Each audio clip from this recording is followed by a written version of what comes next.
एक दिया कि ऑर्डिनरी डिफरेंशियल इक्वेशन है, क्या है, d square x d t square minus 5 d x by d t plus c x is equal to 0। फिर हमें किसे लिखना, पहले नोटेशन पे लिख दो डी स्क्वायर।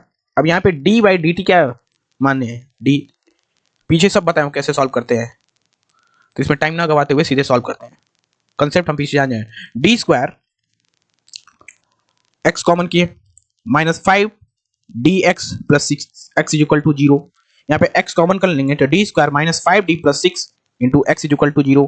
वहां पे हमको क्या मिलता था, function of f d into y is equal to 0। बस यहाँ वेरिएबल चेंज है तो उससे कोई फर्क पड़ता नहीं है। क्या निकालना है इस पे, हाँ, तो सोल्यूशन क्या हो गया, तुमको सोल्यूशन पता है कि क्या होता है, y इक्वल टू होता है complementary function plus particular integration. Right hand side क्या है, राइट हैंड साइड 0 है तो मेरा पर्टिकुलर इंटीग्रेशन क्या हो जाएगा, 0 हो जाएगा। तो मतलब y equal to c f निकालना है। अब सी एफ निकालने के लिए क्या करेंगे, इसका रूट लेंगे, put f m is equal to 0, जो फंक्शन ऑफ डी है, तो ये जगह m square minus 5m plus 6 is equal to 0। अगर मैं इसको ब्रेक करता हूं तो m square minus 3m minus 2m plus 6 is equal to 0। तो इसको मैं करूंगा m minus 3 minus 2 m minus 3। तो यहाँ पे रूट क्या गया, m बराबर 2 और 3। रूट से हम डिसाइड करेंगे क्या, कॉम्प्लीमेंट्री फंक्शन। तो कॉम्प्लीमेंट्री फंक्शन यहाँ पे क्या आ जाएगा, c1 e to the power 3x, लेकिन यहाँ पे x क्या, x की जगह क्या है, देखो dy बाई dx रहता था ना, तब यहाँ पे x लिखते थे, यहाँ पे t है function, x is equal to function of f t है, तो 3t plus c2 e to the power 2t, एक इक्वेशन आ गया। ये हो गया मेरा y is equal to complementary function. लेकिन यहां पे एक कंडीशन दे दिया है, बाउंड्री कंडीशन दे दिया है।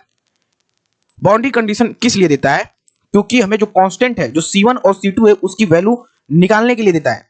ये जो बाउंड्री कंडीशन दिया है कि x0 इज इक्वल टू 0, मतलब x की वैल्यू 0 रखने पे y भी 0 मिलता है, और डिफरेंशिएशन करेंगे तो वहां पे 10 मिलता है। ये बाउंड्री कंडीशन है। इससे हमको क्या मिलता है, इससे में जो कांस्टेंट c1 है और कांस्टेंट c2 है, इसकी वैल्यू मिलती है। तो मैं इस इक्वेशन में अगर मैं कहूं कि x0 इज इक्वल टू 0, मतलब जो वैल्यू ऑफ t है, t इज इक्वल टू 0 रखने पे x मेरा क्या हो रहा है, वो 0 मिल रहा है, कि नहीं। ये क्या है, ये x है ना, आदत हो गई कि y बराबर fx पे सॉल्व करने पे, यहाँ पे x बराबर xt दिया है, तो मतलब x बराबर जो मेरा इक्वेशन बना है c1 e to the power 3t plus c2 e to the power 2t। अब देखो यहाँ पे t की वैल्यू, ये क्या है, t की वैल्यू 0 रखने पे हमें x क्या मिल रहा है, 0 मिल रहा है, यहाँ पे 0। अब t की वैल्यू 0 रख दो, e 3 into 0 plus c2 e into 2 into 0, ये क्या हो जाएगा, 1 हो जाएगा। e की पावर 0 1 होता है ना, पता है ना, e की पावर 0 इक्वल टू 1, ये भी बन गया। मतलब यहाँ से इक्वेशन जो आ गया, कहाँ गो, कि c1 plus c2 equal to 0, एक इक्वेशन ये आ गया। ठीक, अब दूसरा कंडीशन रखो कि इसका अगर मैं डिफरेंशिएशन करूंगा, dx बाई dt करूं, ये क्या गया मेरा, पेज की कमी हो गई,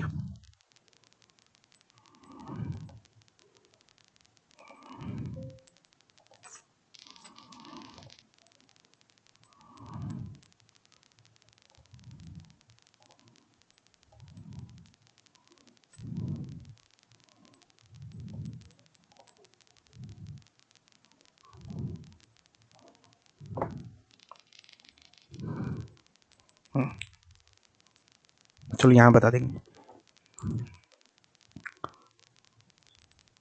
अब ये कि dx बाई dt, अगर मैं यहां पे पुट करूं कि dx बाई dt क्या होगा, dx बाई dt, तो ये t से मल्टीप्लाई करेंगे तो c1 e की पावर x क्या होता है, e की पावर x होता है 3 बार आ जाएगा 3 into e to power 3t plus c2 2 into e to power 2t। अब वैल्यू पुट करो कि अगर मैं t इक्वल टू 0 रखता हूं तो dx बाई dt की वैल्यू क्या मिल जाएगी, 10 मिल जाएगी। यहाँ पर आपको dx वैल्यू की d10, ये वैल्यू क्या मिलेगा, 10 मिलेगा। जब हम t की वैल्यू क्या रखें, 0 रखें, तो 0 रखेंगे तो क्या हो जाएगा, ये 1 हो जाएगा, ये भी 1 हो जाएगा, मतलब 3c1 10 is equal to 3c1 plus 2c1। अब इसको सॉल्व कर लो, 3c1 plus c2 is equal to 10।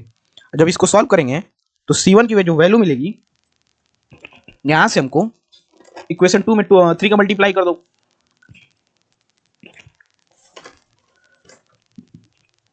आगे वो, तो जो c1 की वैल्यू मिला है हमें -10 मिला है, और c2 की वैल्यू क्या मिला है, +10 मिला है। अब इस इक्वेशन में रख दो, इस वाली इक्वेशन में रख दो, वही आंसर आ जाएगा। तो क्या जो x इक्वल टू C1 क्या है, C1 यहाँ पे क्या है -10 और C2 क्या है +10। C1 और C2 की वैल्यू ये जो है क्या रखेंगे, इस इक्वेशन में रखेंगे। तो हो जाएगा C1 की वैल्यू क्या है -10, तो -10 e⁻³ प्लस 10 e⁻²t। देखो कौन सा आंसर मैच कर रहा है, -10 e⁻³ और +10 कोई मैच नहीं कर रहा है क्या? नहीं, C1 की वैल्यू, इसको सॉल्व करने की C1 की वैल्यू 10 आया, C2 की वैल्यू -10 आया। इसको सॉल्व करने अब जगह नहीं है, मैं नहीं कर रहा हूँ, नोट्स में देख के बता रहा हूँ, ठीक है, कि C1 C2 की वैल्यू क्या है। तो हो गया C1 की वैल्यू क्या है प्लस प्लस, ये C2 की वैल्यू माइनस, तो +10 e⁻³ ये माइनस, तो ऑप्शन नंबर ए मेरा सही हो गया। समझ में आया कैसे किया है?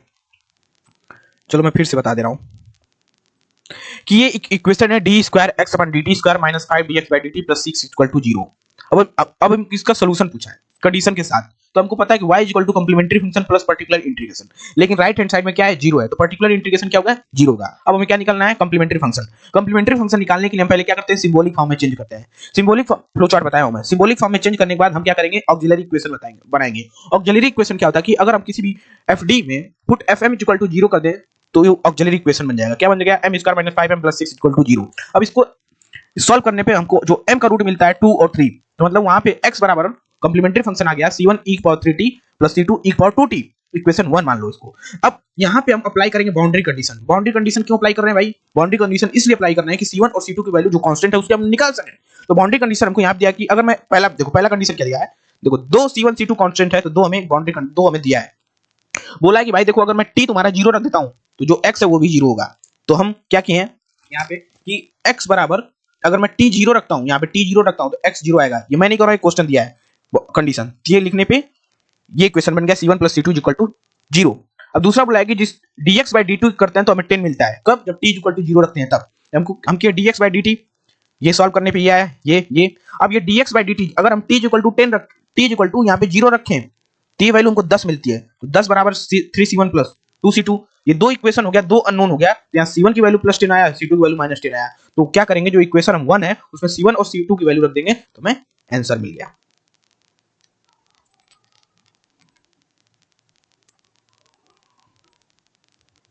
ठीक, अब नेक्स्ट क्वेश्चन ये है, जगह छोड़ना चाहिए था, कि dy/dx इज इक्वल, हमें लगा कि एक ही पेज में हो जाएगा, ln x, अरे dy/dx ln x y है एक ऑर्डिनरी डिफरेंशियल इक्वेशन, तो इसका सोल्यूशन क्या होगा।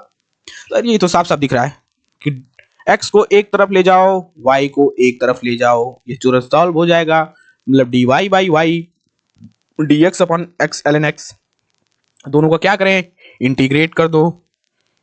क्या करो, इंटीग्रेट कर दो, तो मान लो log c कोई कांस्टेंट है, ये क्या हो जाएगा 1/y। ये क्या हो जाएगा, ln x को तुम अगर मान लोगे, ln x ये तो आता ही होगा, ln x को t तो 1/dx dx = dt, नहीं आता है क्या। तो ये क्या हो गया 1/t हो गया, 1/t मतलब log t क्या हो गया, log ln x।